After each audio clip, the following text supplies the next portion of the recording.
Okay, no worries, Leaky. Have a good break. I am now going to be streaming some Varney Lake. Varney Lake is a game developed by LCB Game Studio and published by Chorus Worldwide Games. Good idea at Xbox for the code for streaming this today. It came out on April 28th. It's available on Xbox, PlayStation, PC, and Switch. For the price of £8.49 or $9.99. Description of the game: what really happened at Varney Lake? 1954. Okay, we've gone further back in time. During the long and hot summer, very appropriate, Jimmy, Doug, and Christine are spending their 4th vacation together at Varney Lake. Teenage crushes, pranks, and card tricks, long days of adventure, a pipe dream of saving the local drive-in from demolition, their kids coming of age, until they find the vampire. And then 1981. Woohoo! Lou Hill, paranormal investigator, has a lead on a mind-blowing case.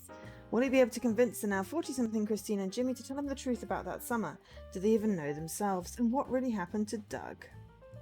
So, this is apparently the follow-up to Mothman 1966, which I've not played. It's the second of the Pixel Pulps, a new series of interactive adventures created by novelist Nico Serenitaris and artist Fernando Martinez Rupel. So Pixel Pulps tell gripping stories inspired by mid-20th century pulp fiction and illustrated by 80s home computer-inspired graphics. The Pixel Pulps collection comprises of 3 games: Mothman 1966, Varney Lake, and Barnes and Knights, which I think is out on PC right now. Hi, Lady Marguerite. So Varney Lake.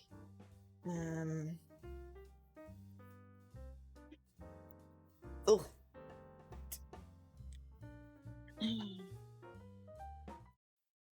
Let's give it a go.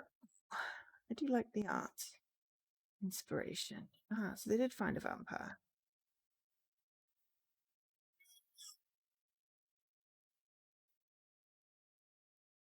God, it is disgustingly heat. Ooh. Varney Lake and other stories. Other stories. So Barnes and Knights and Mothman. I'm hoping you could play one without the other, really. Turn down the master, turn down the music. Gallery? Catch 9 fish, also read Catch 22, great book. Catch fish, catch a fedora, catch a shoe, make a super 10. Catch the albino tarpon. Lose a dice hopscotch race. See Mount Rushmore in the sky. Win a dice hopscotch race. We had $100, make 2 vampire jokes, no more about Mothman 1966. Ask an insensitive question, discover Kantos's face, make Kantos walk silly like that amazing comedy bit. Listen to all of Litz's stories, sign a book, be an asshole. Lose all your money, see 4 different common forms in the sky. Lose a catch, solve a matchstick puzzle, solve 4 matchstick puzzles, solve all matchstick puzzles. Watch the credits until the end, watch Secret Scene 1, Secret Scene 2, 3, 4, 5, and all secret scenes. We don't have any secret scenes yet.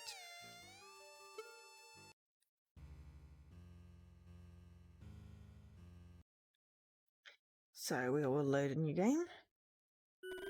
Jimmy. 1. Summer 1954.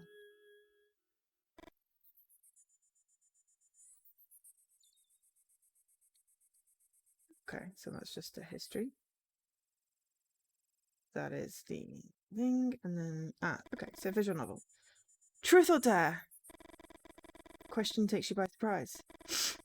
Don't know. Why you ask him? He always makes the same choice. Truth. Truth. Truth? Sometimes you can't stand Doug. You know you only choose truth because of the way he provoked you. No, because I always pick truth in these things. You look at Christine and try to smile. Christine bites her lip. Last summer, is it true that Maggie wrote you a love letter just before she left? Is that the question? Yes, it's true. Although you're relieved, you don't know what else to add. You look at Doug and notice his expression. Is he still in love with Maggie? She's going back to her family this summer. Are you going to say anything to her? That's another question, isn't it? Wow, is Christine really jealous?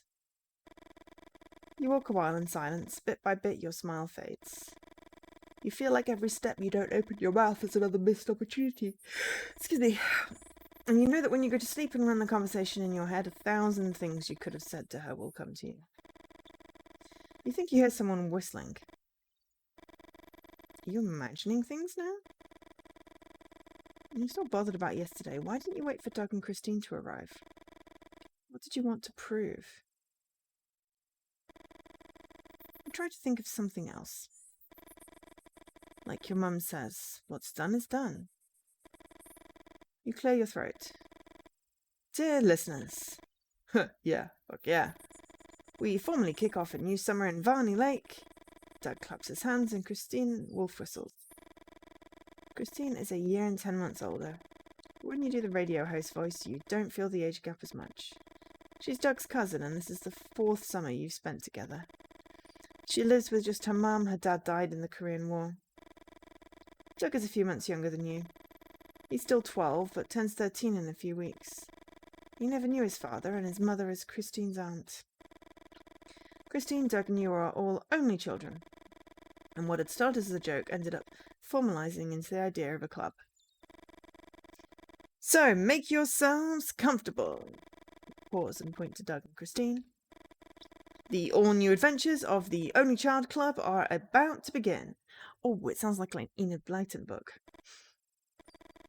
The club had been Doug's idea, but it was Christine who suggested trying to raise the money to buy the old Varney Lake Drive-In theatre. They say you can see strange lights at night. Christine makes a noise with her mouth. You say. Doug doesn't answer. It wouldn't be the headlights of ghost cars, would it? You laugh. Doug takes a deep breath and shakes his head from side to side. People died in that fire, real people. Can't you see his face, Jimmy? Excuse me. He's fucking with you. Doug laughs and makes some faces at you.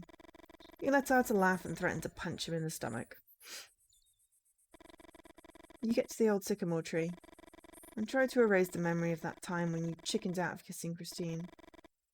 Will you let me try it? That's the Jimmy I like. It had all started 2 summers ago. Doug had shown you a book he was obsessed with. He wouldn't tell you where he'd found it. The book provided lots of valuable information on games played with cards, matchsticks, and dice. That tin can we keep the money in isn't going to be big enough, right? Doug opens his backpack, takes out a deck of cards, and hands it to you. In the last few years, you 3 had raised enough money to get your hopes up. Remember what we promised? Christine tucks her hair behind her ear. Before the youngest member of the club turns 18. Doug beats his chest. That would be me. We'll buy the drive-in.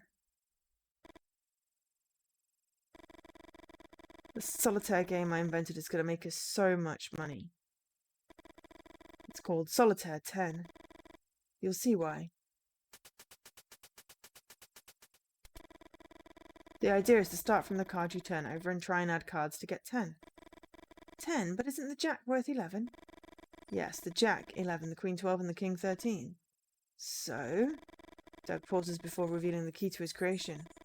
Depending on the colour of the card you turn over, cards you choose from the board will either add or subtract to the total. Try as you might, you find it hard to follow Doug's instructions. Doug seems to realise this and signals you to wait. If the first card is red, red cards will add to the total and black cards will subtract. And if it's black, black cards will be the one that add and red cards the ones that subtract. That makes sense.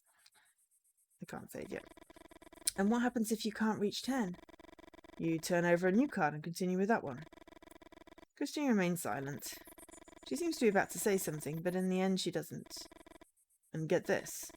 Doug can't hide his excitement. If you reach 10 using all 10 cards available, you shout Super 10 and win outright. Doug taps you on the shoulder. You make a Super 10 and I give you a dare. Joy. Well, just get started. If you run out of cards to turn over and can't make 10, we count the cards in the pot, and that's your final score. Okay. Select a card. All right. Okay, so we've got to make 10. Well, I mean, we can make it by just adding 8.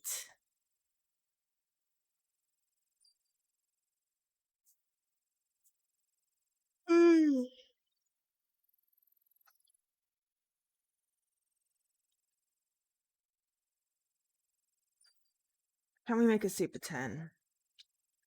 Okay, so 9, 8, 9, 3 and 3, so 6 onto 18, 24, 26, 34, minus 12, 22, 20, minus 12 is 8. Okay.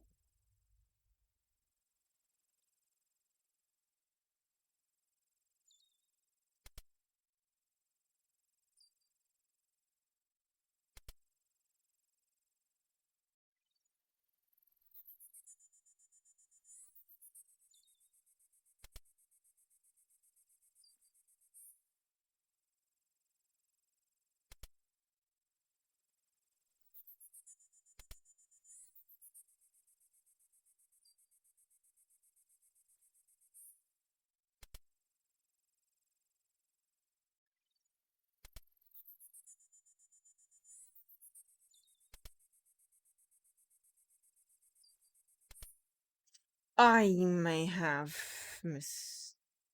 undo all. I may have definitely misjudged that one.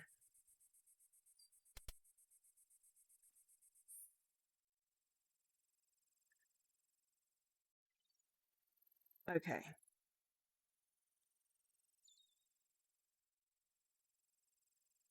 Okay, so black cards are the pluses this time.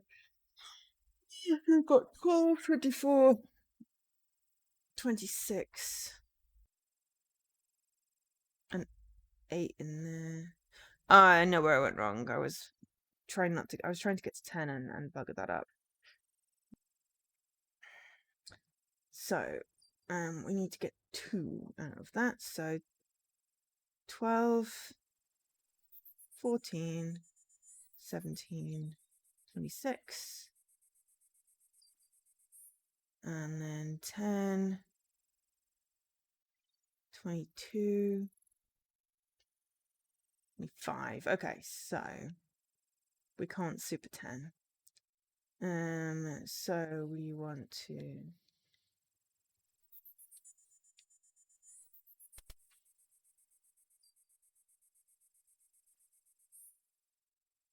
Okay, so this time we've got 12, so we need to take off some. Ready? Need to take off 4.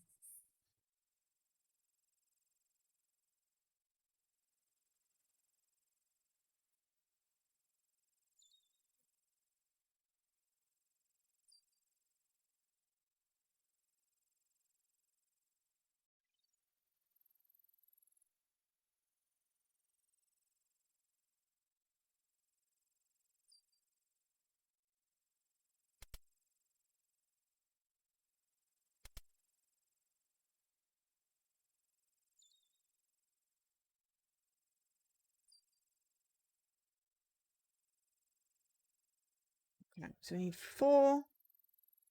And we've got 20, 31. And we could just try adding them all.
Okay, so we need a 6 on there, and in addition to that, we've got 22 and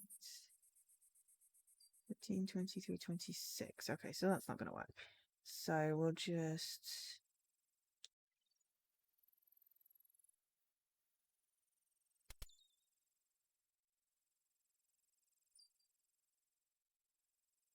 Okay, we need 5. We don't have an exact 5. We've got 22. King is 13. 13, 22, 23, 26, 34, 41. Yeah, that's definitely not going to. So, excuse me. This one is 10.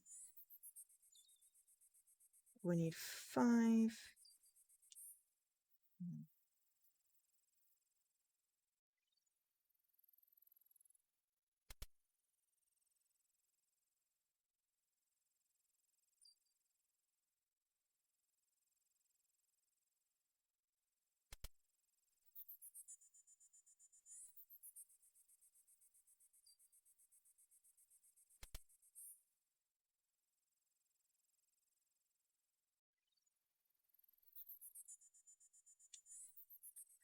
Okay, so 13. Definitely don't have enough to do anything with that.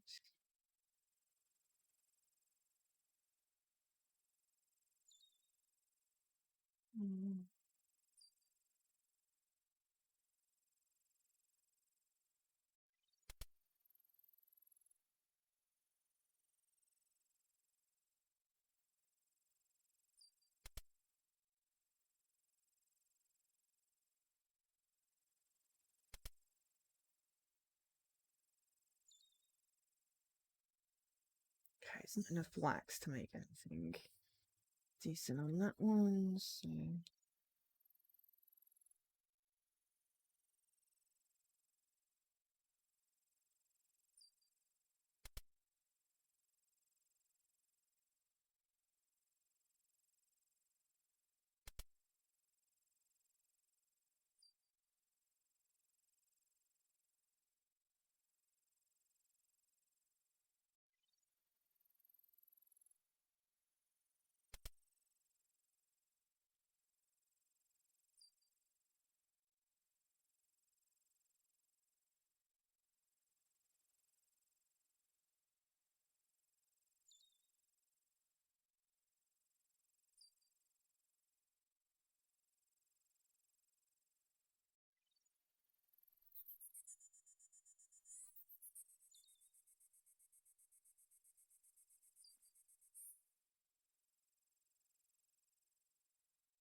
I'm not sure if I'm meant to exit out of this, but, you know...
Let's try that again.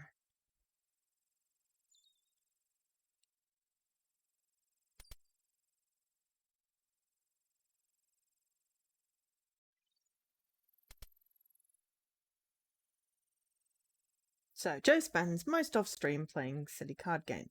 Okay, right, good. Alright, check score. Count the cards in the pot. 44.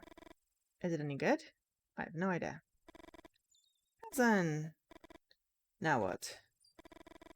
Christine seems to enjoy the situation. There's an easy way to make a super 10. No, how? Christine starts to explain something, but you stop paying attention. You hear a whistling sound that makes your gut clench. You see Brandon in the distance, and your heart starts to race. They're looking for you. Guys, I screwed up. Doug and Christine suddenly shut up. What do you mean you screwed up? Jimmy? You point to a spot on the horizon and your voice cracks. It's just that Brandon... You pause and try to sound more confident. Yesterday we played dice and I fleeced him. Christine taps you on the shoulder and Doug throws his head in his hands. Ah, blast it. They're going to kill us. Shh, come on over here. Get down. Christine's almost 2 years older than you. But there are times when you feel even younger next to her. You walk non-stop for more than half an hour. If Brandon doesn't kill us, the heat will. And you look at Doug. The cream he uses is invisible. But it's got a strong smell. You've gotten used to it, but it still hits your nostrils from time to time. Is it true what his mother says? Doug is the only boy you know who's allergic to the sun? Ooh, I mean, you know. That is totally a thing. Let me just have a look at what the achievements are. We've not got any yet. Card sharp. Get a super 10. Catch a fedora. Catch a shoe. Oh, it matches up with the thingies. Okay. It matches up with those extras. So that's good. I mean, I didn't get a super 10, but I'm sure it's at the beginning of the game. I can always start a new one. Oh, we can drop a save, though. I can't believe you didn't wait for us yesterday. Brandon wanted a rematch. I didn't think he'd figure out Doug's trick. You thought that's your problem? You think too much. You keep quiet and look straight ahead. You can't bring yourself to hold Christine's gaze. Sorry to interrupt you, but we've reached the river. Little River is one of the main tributaries of Varney Lake. Is it safe? You take a deep breath and cross the old bridge at full speed. The distance makes you feel better. Because even though you like her, Christine intimidates you. Come on, Doug. Don't be a... I mean, it is 1954, but I'm still not going to say that word. Doug looks at Christine, and Christine points to the bridge. Your turn. Doug starts to cross. The board moves, and he lets out a scream. Christine laughs. It's beautiful, but it makes you feel hollow. And that hollowness reminds you that Christine's been dating a boy from our hometown for several years. And that when the summer is over, she'll be back with him. And you're like 13. 12 even. Over there, see? Yes. What is it? No freaking idea. Should we go see? Christine nods and Doug shrugs. You've never been to this part of Varney Lake before. How far have we walked already? Not far enough yet. Brandon is... Christine seems to be looking for the right word. Bitter. Son of a bitch, you think. You walk faster to try and keep some thoughts out of your head. Christine follows close behind you and Doug. Ow! A new headquarters for the club. Gets my vote. Is it abandoned? Let's go and see. You all run to the entrance of the mill with a surprising energy. Although the door is open, the stench of confinement is intense. There's a guy in there. Oh, son! Always got Porphyria. For a few seconds, no one says anything. Doug seems to remember something and starts going through his backpack. My mum bought this allergy cream for me. The sun. Something about the man's desperation moves you. You grab Doug's hand and shake your head. You think of your grandfather. The day he died, you read him a letter from your grandmother. When you finished and you thought he had fallen asleep, you got up carefully and walked to the door. But he was not asleep. Whispering, he asked you to close all the curtains. It was 3 o'clock in the afternoon. Half an hour later, you found him dead in his bed. And you could swear he was smiling. He doesn't need any cream, Doug. He just wants a little darkness. The sun's coming through in 2 different windows. One high up, the other full of broken glass.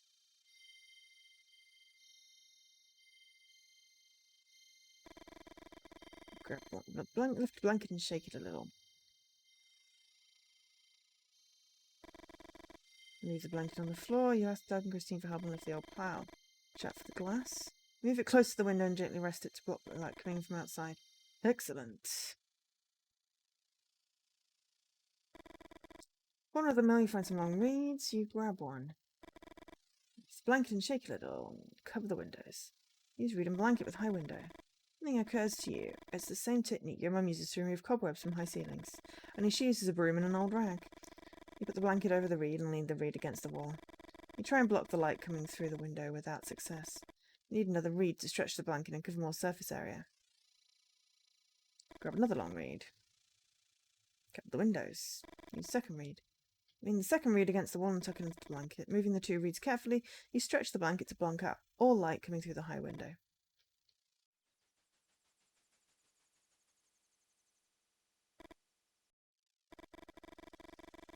Doug's canteen bounces off one of the walls and lands on the rubble with a thud. You're not even sure you saw the old man lashing out. And you wonder if your brain isn't filling in the blanks. You help the old man up. Who is he? And why is he dressed like that? You turn your head towards the door. The old man raises his hand, his gaze fixed upon the animal.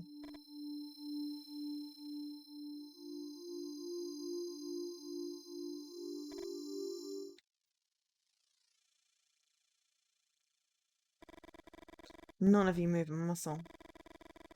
You think of Brandon laughing about he and his brothers used to kill rabbits. You have to point the flashlight at them. They freeze like idiots. You approach slowly and a good hit does the rest. But what followed was no hit at all. The vampire. The vampire.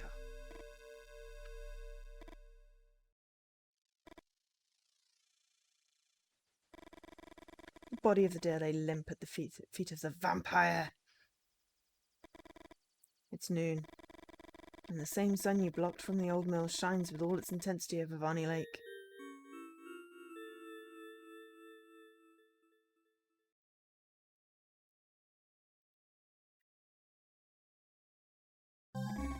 Lou! 2, autumn 1981. I can only imagine the feel you may have felt. Jimmy remains silent, staring at some point behind your head. After his detailed account about that first encounter with the vampire, he seems somewhat changed. But you can't really say how. You look towards the door. Will she come as she promised? Jimmy sighs and looks down. What's he thinking about? He doesn't know about it, but you got your hands on the reports about his involvement in the Vietnam War through an acquaintance. Would you include any of that in your new book? Huh? You repeat the question one more time. No, not afraid. I don't really know. We were kids. You wait for him to say something else, but he seems lost in thought again. Another coffee? Jimmy shakes his head and you don't insist. Someone's watching. You think of your editor, of the words he said to you last time you met. A career wouldn't survive another failure. Jimmy settles back in his chair. You want to know what I'm afraid of? You want to know what I'm afraid of, Lou? Did you ever forget a name? The director of a movie? Or the author of a book? I mean, all the time. When something like that happens to you, the mind becomes obsessed. It goes into a loop trying to remember that name even when you don't care anymore. The answer can appear at any moment. While you're watching TV, while you're washing the dishes. That stubbornness. That freedom of your mind to work behind the scenes. As if it was an independent entity. It's called unconscious thought processing.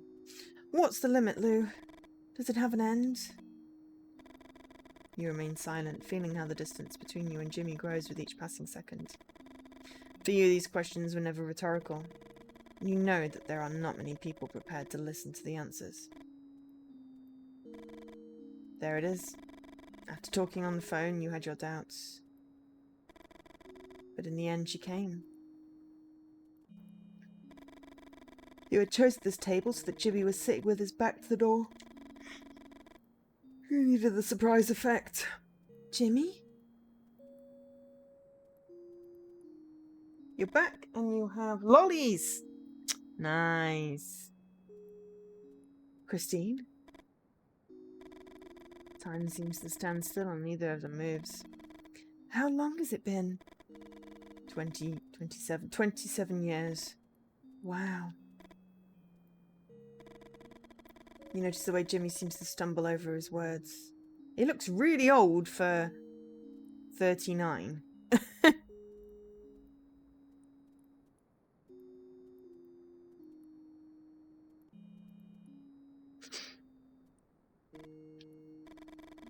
You know that love is nothing more than an adaptive trick to perpetuate the species. But as with any other magic trick, knowing there's a trick is not enough to escape its effects. Come. Yes, it is definitely set in that style. I like it. Let's sit at the table. Jimmy, I can't believe it. Jimmy smiles and you look away. There's something about the gesture that makes you uncomfortable. It's as if the muscles in his face have forgotten what a smile looks like. I'm a little late, I'm sorry. Don't worry about it. Don't worry about it.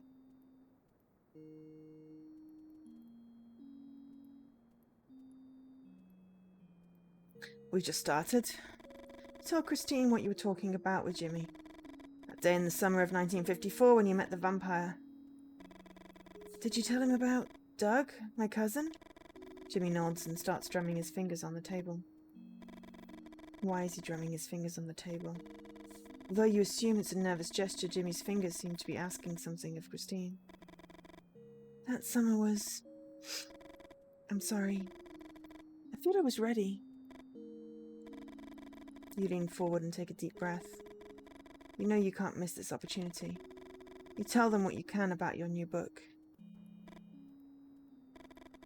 At first, you find it hard to articulate some ideas. You're not selling a project to a publisher. Gradually you find your tone and you're aware of the effect your words have on both Jimmy and Christine. You even talk about memory as a way of purging the present at a point where you're feeling particularly poetical. But you know that memory can be that, and much more. You don't feel comfortable. Why are you doing all this? Is what your editor thinks really so important? Your readers? Anyway, you had managed to spur a change. And Christine seems determined to talk. You have to understand that we were kids. Kids. You find it interesting that Christine uses the same arguments as Jimmy. The summer was just beginning. Wow, I miss that feeling. Days seem to go on forever, and we could do anything.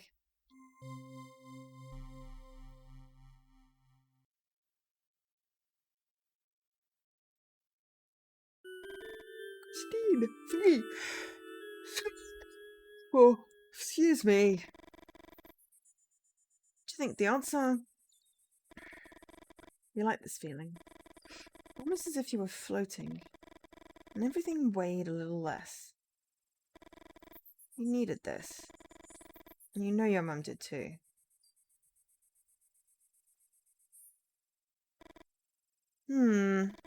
I'd say the same odds as shuffling a deck of cards and getting an order that's already been dealt in the history of all mankind. Wait a minute. How? I read somewhere that if you shuffle a deck of 52 cards well, if you shuffle it very well 4 or 5 times, like this, even though you're not looking at him, you can imagine Doug shuffling an invisible deck of cards. The odds of getting a card order someone already got are infinitely small. There's a slight breeze.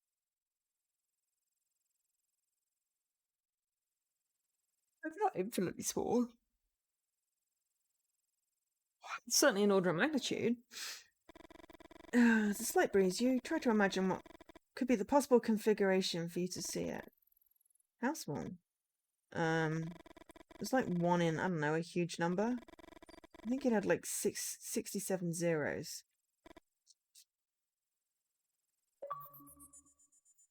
I feel like combinations is like 52 exclamation marks, so 52 times 51 times 50, etc. to the end. But I don't know what that number is, and I can't be asked to calculate it. Wow. Does a number that big even have a name? You can't help but smile. Jimmy is nothing like your boyfriend. Your boyfriend is taller, bigger, more self-confident. I think we're going to see it. Neither one of them says anything, but you know they're waiting for you to go on. Doug, your little cousin, who has always idolized and feared you in equal measure. Jimmy, Doug's friend who is now your friend too. And you always knew he liked you. Mark my words, this summer we're gonna see Mount Rushmore in the sky. I don't know, cousin. 67 is a lot of zeros. The math's not important. It's enough that we've added it to the list. Doug pulls your journal out of the backpack and hands it to you. And all of you read the summer bucket list with veneration. Get $100, catch an albino tarpon, see Mount Rushmore in the clouds. Martin, Felix's father, was the only one who had ever caught one, which a feat had earned him his picture on the wall of the fisherman's bar. There was a time when everyone wanted to catch another albino tarpon. But time went by and people started to distrust Martin's story and the very existence of the albino tarpon. This was one of the club's oldest goals. Year after year, you aimed to raise $100 to someday be able to buy the drive-in theatre. Last year, you'd come close, and Jimmy thought all you needed was just a little more ruthlessness. Even though you understand the boys' doubts, you know they're looking at the problem in the wrong way. Finding shapes in the clouds speaks more about the people looking for them than the shapes themselves. The problem is to get the 3 of you to agree on what you're seeing. And when that moment comes, when all 3 of you agree that you're seeing the same thing, you will have reached the most precious moment of your friendship. You look at the locations you've marked on the map. Felix had told you that before he was born, his parents had a daughter. A daughter who would now be like you if it weren't for a strange disease that had caused her death at a very young age. Maybe that's why Martin talked to you more than the rest. And maybe that's why he told you about the place where you should start looking for the albino tarpon. Eagle Hill is located southwest from the lake. A perfect place to see it feel close to the sky and find different shapes in the clouds. Eagle Hill was one of the spots that older kids used to meet up at night. Until the winter Barbara disappeared. Barbara lived year-round at Varney Lake. Eagle Hill was the last place she'd been seen alive.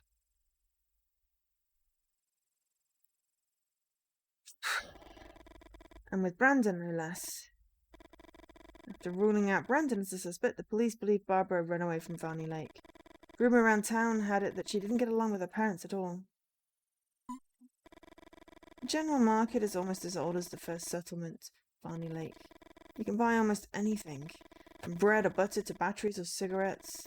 But even more important, the general market is surrounded by a concrete playground where the kids from Varney Lake hang out a lot. And that playground is the ideal place to play Doug's games. Shouldn't we mark the area the vampire told us about? Doug's right. The old cobblestone road stretches for miles. No one knows when it was built, or by whom.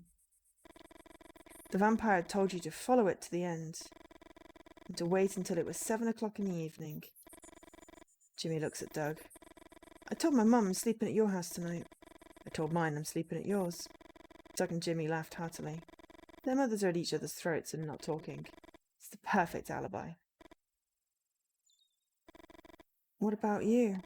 Neither of them asked you anything.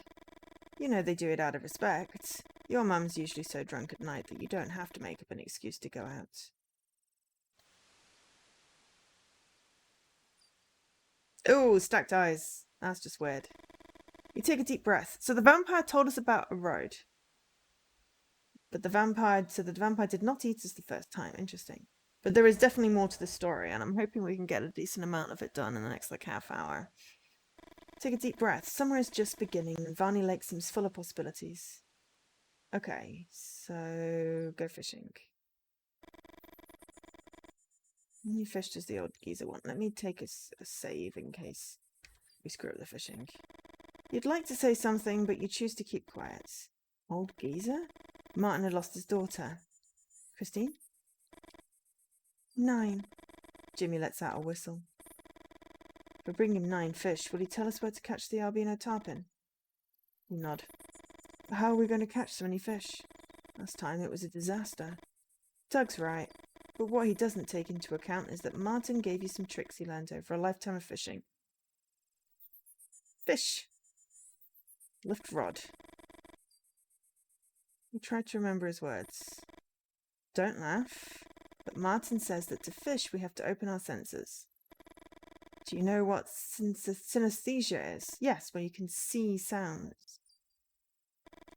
Synesthesia is like the ability to perceive something with a different sense than one stimulated.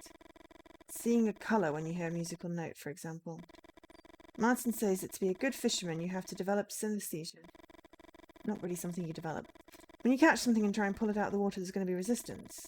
The fish is going to try and get loose. I hate fishing games.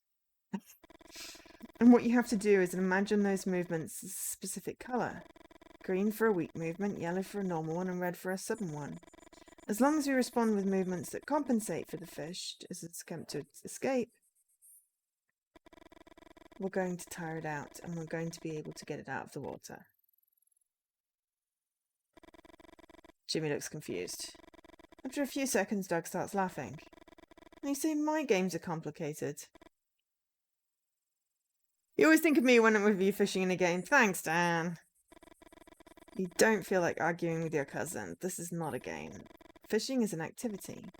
And as with any activity, what really matters is to dedicate the necessary time to learn all its secrets. Okay.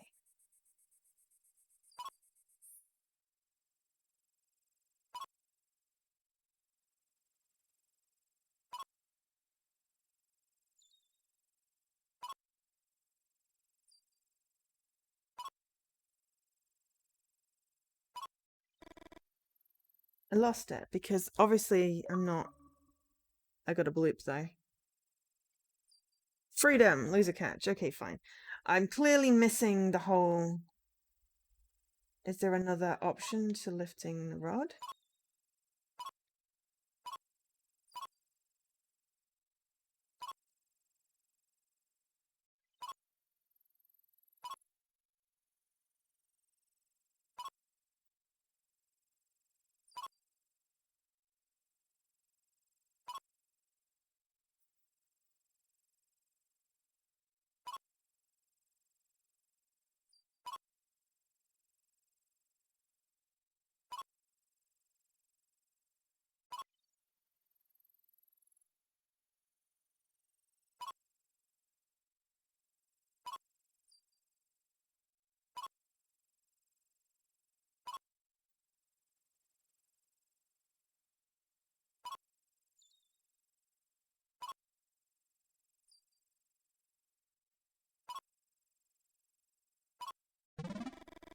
I got something. Okay, I sort of was kind of putting colours in. Catfish! Just look at the moustache. Let's do some more fishing then.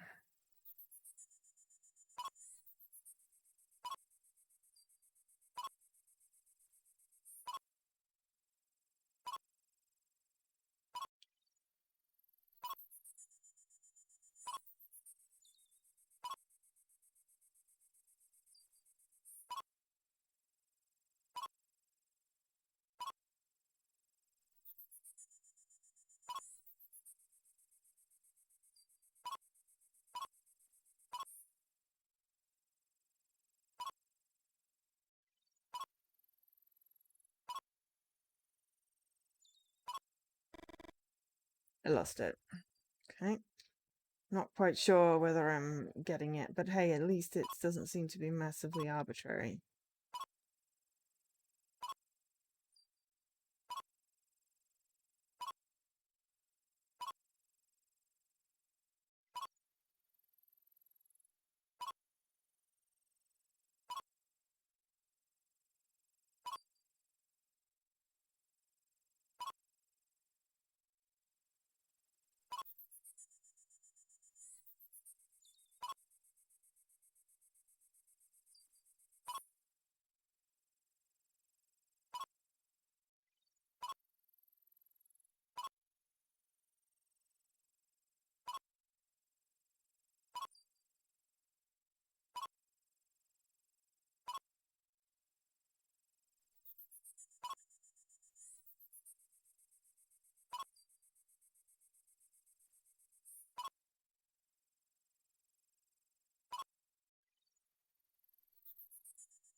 Got something. Catfish. Okay. Well,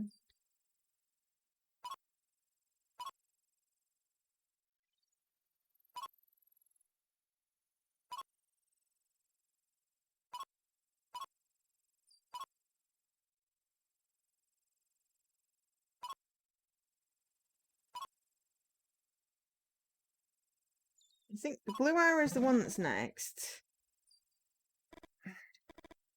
Trout! Ooh, bloop. Catch 3. We got 3 fish. Oh, we get 9. Remember last time we grilled one? So I think it's something to do with you place the next one.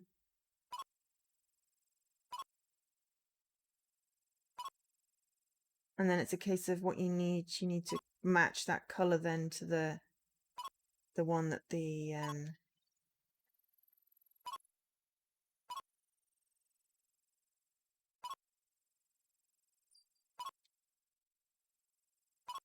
fishing rod thing is.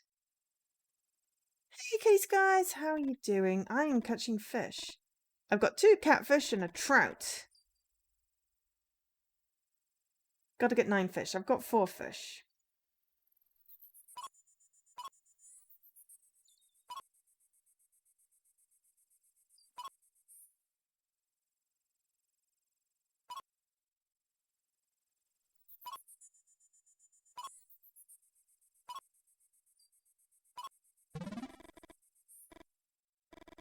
An eel! It's 5. How are you doing? It's very hot here. I don't know if it is equally as hot where you are.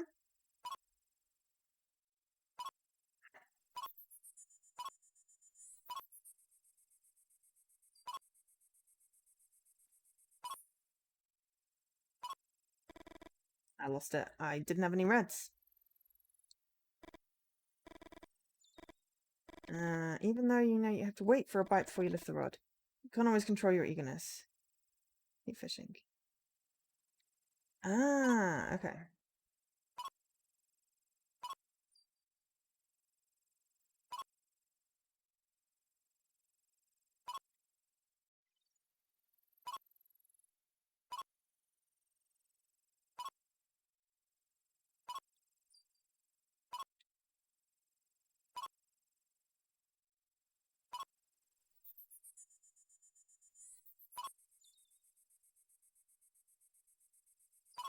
You're in Cardiff and it's humid. Uh-huh.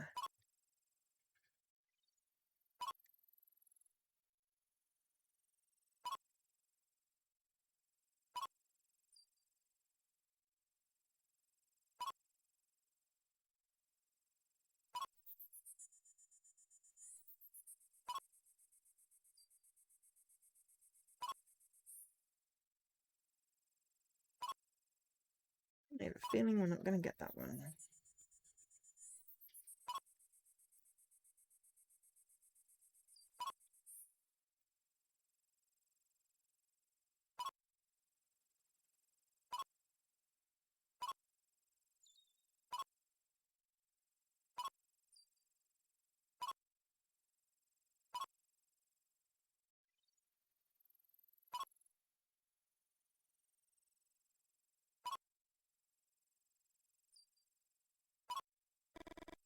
Yeah, that one was hard.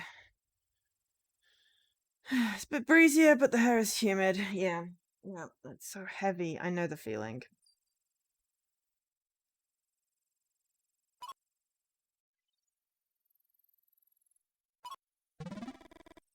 Got something. I got a sneaker. And I got bloop. So, shoal of your shoe. Catch a shoe. What size? Too big.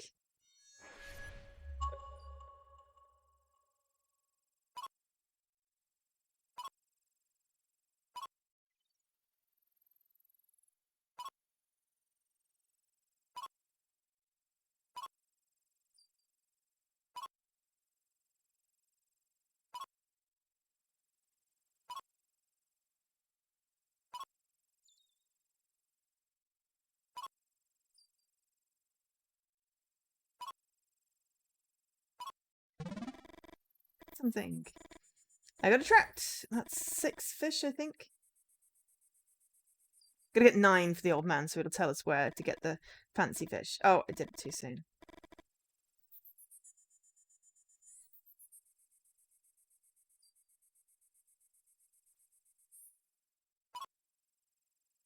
So it's a case of place the colour that is by the arrow, and if you have a colour that matches the one with the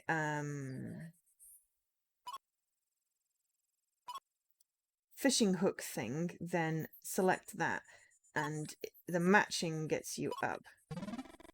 So then you catch something. If you can't match it, then you don't. It's a lot easier than the Stardew fishing game. That's 7 fish, I think, unless I lost track. And a shoe.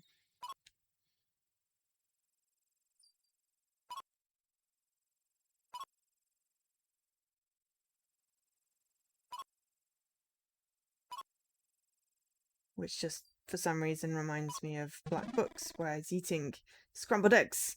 A shoe with fork. I got Neil. 8. You don't think you understand the mechanic? It took me a while. Okay. So when you get the things around the rod, you can lift it. So you can see there's a line with a red dot in the middle at the top, with a person with the fishing rod on that side. That's the success. So you want to get the red dot that way. So the one underneath has a hook by it. That is the color it's looking for. And the one with the blue arrow is the color it's going to place when you click A. So I'm going to place a red one. Place a yellow one. Place another yellow one. And then I'm going to place a green one. So now I have a green one. I can match the green one. I can match the green one. And then match the yellow one to move the line for the fish. I can match the green one.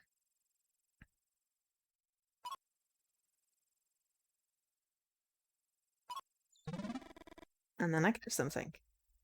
It took me a while of figuring it out. Catfish. That's 8, or is that 9? Oh, it's 9. No worries. Except that there's other stuff you can catch, I think. Let's just have a look. Super 10, catch a fedora. Catch the tarpon. And then, yeah, there's various other things. It's very much more than a visual novel, which is what it's classified as. I would go as far as to say that it's A point and click.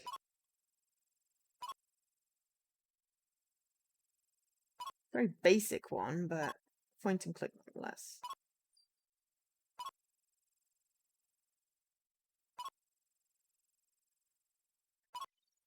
And I think there's a bit of a rule where if you put a colour over another colour, sometimes it does a thing. I don't know. Got Neil. I don't know whether I'm going to be able to get a fedora here. So I'm going to exit out the fish. I got the 9 fish that Martin asked you to catch. The goal of catching an albino tarpon is getting closer and closer. Maybe we can catch a fedora when we go to catch the tarpon. Are we going to take them to the old geezer or what? But yeah, it was a confusing mechanic at first. What do you think he meant? I think it was clear, especially after seeing how you were shaking in the mill. Huh? Yeah, right. Wasn't it you who let out a scream when he bit the deer, huh? You're a little bored of listening to them fight. It's usually something you enjoy, but there are times when they seem childish. You think about your boyfriend. What's he doing right now? Does he miss you? Do you miss him? It's here. The end of the old road. I sharpened a twig with a razor. It might work as a stake. I brought a silver chain. For a few seconds, no one says anything. I thought we were taking fish to see a man. Apparently we went to do the vampire thing. What time is it? You look at the clock. It's almost 7. Brandon didn't show up all day, did he? You don't think that... Dick suddenly goes quiet. Wasn't Brandon the one that was with the girl that disappeared? I don't know. Do you feel that? You feel it too. A vibration. I can hear it. Some kind of electricity. And a burning smell. It's magic! What the...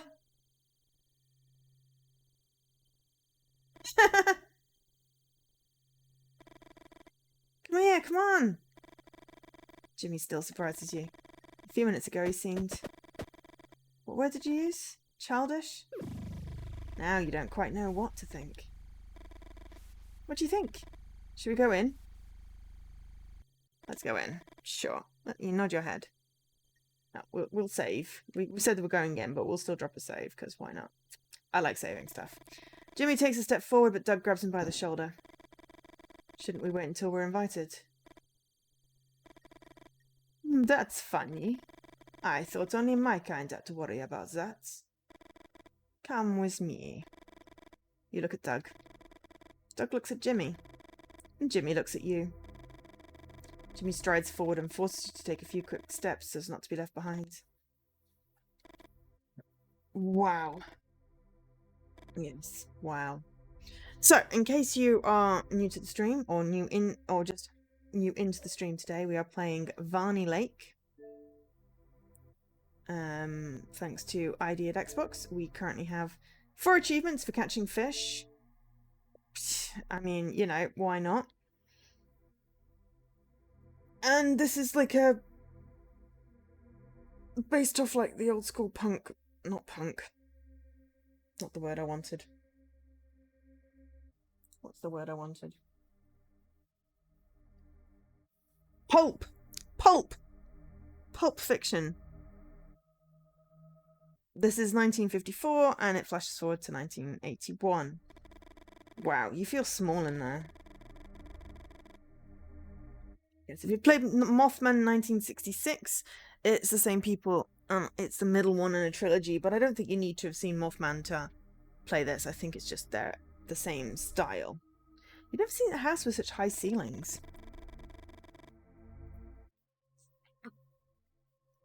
There was once a time when everything was different. I have been greeted by my servants. Entertain until I decide to join you. What would you like to drink? Water, soda... Water? I'll have water. Holy water! An awkward silence follows Jimmy's joke. Soda then? Doug's eyes widen. Me too. Your cousin can't stay away from sugary drinks.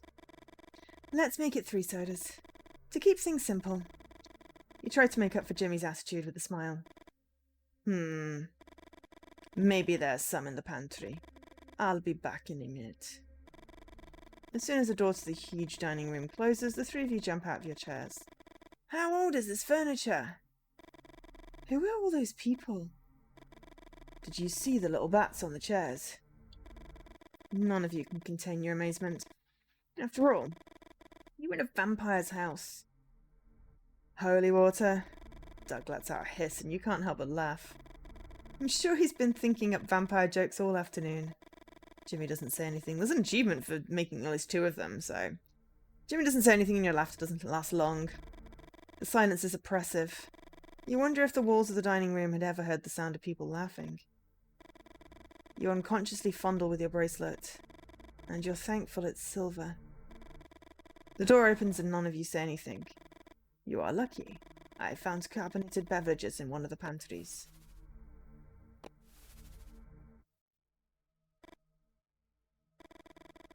Doug and Jimmy uncork their bottles, and they don't like what they hear. A faint hissing sound, like a balloon quietly deflating. Did you see the bottling date? You tried to speak softly so the vampire wouldn't hear you. One of my maids always said, soda never expires. Did he hear you? How? Well, he's a vampire! Obviously got supernatural hearing. And also, soda totally does expire because the carbonation deflates. The actual taste is probably going to be there, but it's definitely not going to be carbonated anymore. So anyway. Do vampires have superhuman hearing? I know you have a lot of questions. Brandon, for example. You won't have to worry about him anymore. Did you kill him?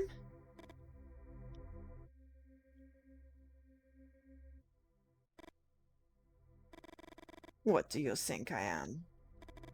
Let's just say he's not going to be able to hurt anyone anymore. Listen carefully. You saved me, and now I owe you. What about the drive-in theatre? The question takes you by surprise. Is the vampire also able to read your minds? Or is there a simpler explanation? We like horror movies. What's Doug doing? Is he telling him stuff? Give me a minute. I have something to show you. Something to show us? Dozens of horror movies you've seen include a line just like that one. You wait for the door to close.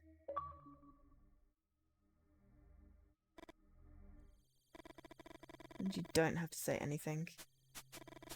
You try to hold back your laughter and breathe through your nose. Why? Why did we run? Doug tries to catch his breath. Do you mean why? That old guy's a freak. And we don't want to die in his haunted house. You look at Jimmy and smile. Jimmy smiles back. It's just a second. And when you realise, you look down and pull your arm away. Okay, so twice the vampire has not killed the kids. What on earth happens? Lou. 4. Autumn 1981. You listen to them talking and you think about the best way to arrange the material for the book. On the one hand, you have the activities they did during the day, all the things that strengthened them as a group and made the story more human. On the other hand, the first night at the vampires, a dinner that didn't turn out as the vampire had probably expected. You adjust your glasses, a habit almost as old as you. Why are you asking yourself all these questions? At what point had you lost confidence in your writing process? You'd like to write, as you used to, one chapter after the other without worrying too much about the structure. Books are nothing more than an act of accumulation, you said in one of the prefaces you'd been commissioned to write at some point. Now nobody commissions anything from you. You'd had a hard time finding a publisher for the new book. And to think 10 years ago any non-fiction publisher in the country would have paid astronomical amounts to have you among their authors. Phew. Finally a good sign. The story of these 3 kids had made you lose track of time. Would the same thing happen to your future readers? You'll have to excuse me. I have to make a phone call. I don't think it'll take more than 10 minutes. There's a phone across the street. Jimmy and Christine nod. Before you leave, you reach into your pockets. Oh, shit. Ask Christine for a quarter. Let's see. I always have some spare change, in case something happens with my son. It's only a second, but you notice the expression on Christine's face the moment she mentions her son. It doesn't take a professional to notice the tension that still exists between these two. Thank you, Christine. I'll be back in 5 minutes. 10 at the most. You know they won't miss you too much. Jimmy and Christine have a lot to talk about. Yeah, that's definitely the vampire. It's raining outside and you think about the concept of the pathetic fallacy. Was nature mourning the commercial success that your last books didn't achieve? The funny thing is that you don't really care about money. Or rather, you're not interested in it as an end to itself. You just see it as a tool that allows you to continue your research and do damage control. You made some decisions in your career that you regretted, but you always tried to make up for it. Your heart almost came out of your mouth. Xantos, your mother. You hang up the phone and the coin is returned. I'm sorry. Did I scare you? You let the air out of your mouth. Although you've seen many things over the years, terrible things, unimaginable for some, you can't deny that Xanthos has indeed frightened you. What happened? Why did you leave the diner? Xanthos seemed nervous. He doesn't need to tell you anything for you to know what's wrong with him. Go. But 10 minutes tops. You go back to the booth and dial Lee's number. Lee is Xanthos' adopted father, and your friend, you might say. You feel responsible for everything that had happened to him. After all, Lee was one of the main characters in your book about the Mothman and the 1966 meteor shower. Okay, so there is a main... This character is contingent then, so I may want to pick up the Mothman at some point. But I think it's just tangential. The phone rings. Think about that night in 1666. Since that fateful night in late November 1966, Lee could feel the effects of every possible present at once. It's hard for you to imagine something like that. Pixel popper! To feel each and every possible present as if they had happened. Ugh, that sounds painfully exhausting. What impact would that have on a person? It was not a superpower, that much is clear. It was a curse. Lee's relationship with Victoria, whom he had married 3 months before their daughter was born, had deteriorated in recent years. Feeling all those presents where Victoria had lied to him, insulted him, cheated on him, belittled him, or worse, had been too much for Lee. And that was why he had moved to the other end of the country and only you have his number. Lou? How many presents will there be where it's not you on the other end of the phone, but someone else? Would these presents be quantified and enumerated for analysis?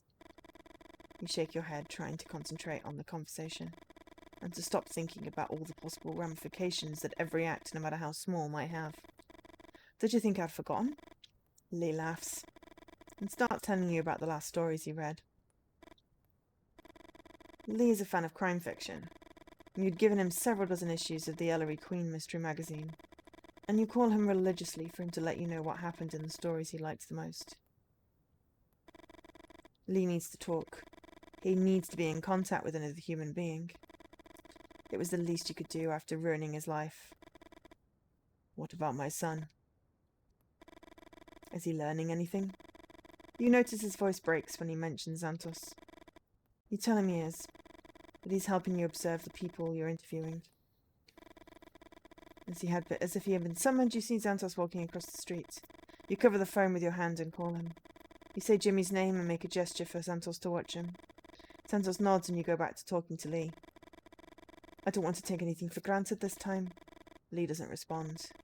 But you think you know what he's thinking. Do? Thank you. Before you can say anything, he hangs up. You hold your head and take a deep breath. You had screwed him up and he thanks you. You think about the new book. The biography of a very special vampire. Will they be okay when they find out? When they know the whole truth? Christine has a family, but Jimmy, you know how much he's suffered. It's impossible to foresee how he might react. But isn't there a possible present for every outcome? No. No! The end is always one and only one. And you have to learn how to live with that.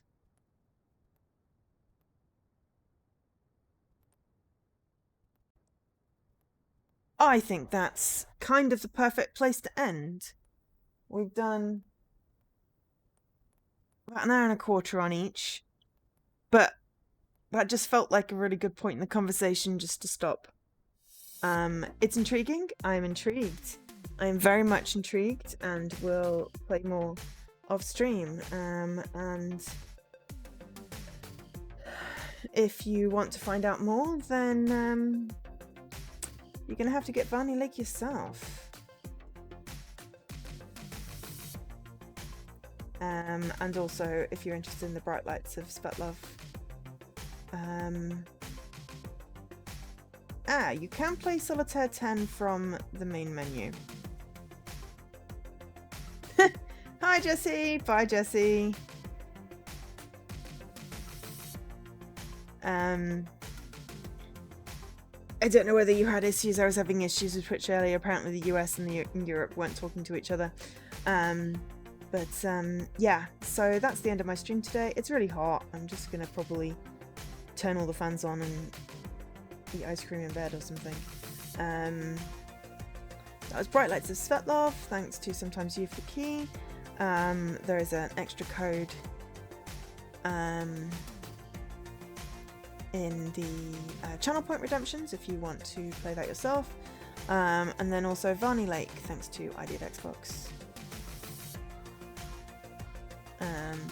Yeah, I don't know, I was getting like error 3000 or something, error 2000 and then error 3000, and I was like, I'm just going to restart my router. Didn't make a damn bit of difference, but luckily I could see my stream and my stream seemed to start, so I was like, well, we're trying. But yeah, so that's it for today. I'm going to be playing some Star Trek Resurgence on Saturday at 3 PM, and then we're doing the Danganronpa Chapter 5 trial. I did manage to figure out how to play the Magical Monami game, so I got some levels of that, which makes me feel slightly better, and unlocked a bunch of bonus things, so we're in good position to do the trial, and then we won't lose out on coins, but I think we'll be fine on coins for the thing. I don't think I'm gonna have to grind at all. It seems to be quite generous with the coins. So yeah, tune in at the weekend if you're interested in either of those. Other than that, I am Joe, melting into a puddle, also known as Angel SK. And yeah, I'll be back at the weekends. I can't believe it's the end of Thursday already. I don't know what happened to the week. It just sort of melted away in a blur. But thank you everyone for watching, appreciate it. Hopefully you have a great rest of your day, and I'll catch you later. Bye.